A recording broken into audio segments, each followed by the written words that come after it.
வணக்கம். இன்னைக்கு வினை தூய்மையில் இரண்டாவது குறள் உங்களுக்கு கொடுக்கப்பட்டுள்ள குறள்.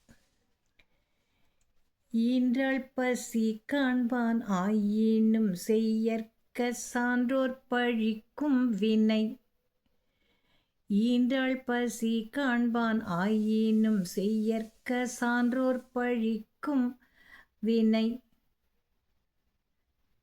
பசி என்றாலே ஒரு கொடுமையான உணர்வு தான். பசிக்குதுன்னா நம்மளால் எதையுமே கவனிக்க முடியாது.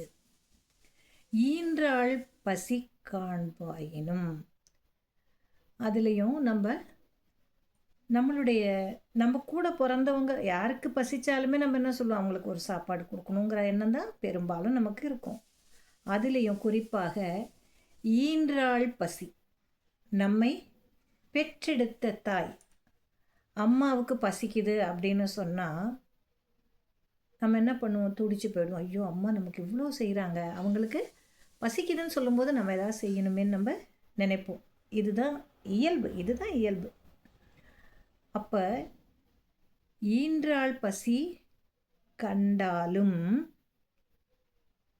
என்ன செய்யக்கூடாது, செய்யக்கூடாத செயல்களை செய்து அவங்களுக்கு பசியை அமர்த்தக்கூடாது.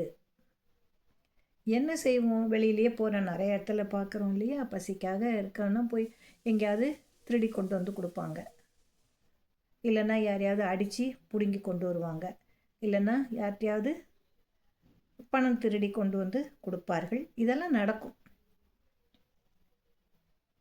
ஆனால் அப்படிப்பட்ட மிக உன்னதமான பதவிங்கிறது தாய். அந்த தாய் என்பவள் பசியோடு இருந்தால் கூட நல்லவர்கள் என்ன செய்யக்கூடாது, சான்றோர் பழிக்கும் இழிவான செயல்களை எப்பொழுதும் செய்யக்கூடாது. அது அவர்களுக்கு மேன்மையை கொடுக்காது. இதுவே இதன் பொருள். நாளை மற்றுமோர் குறளில் உங்களுடன் நான்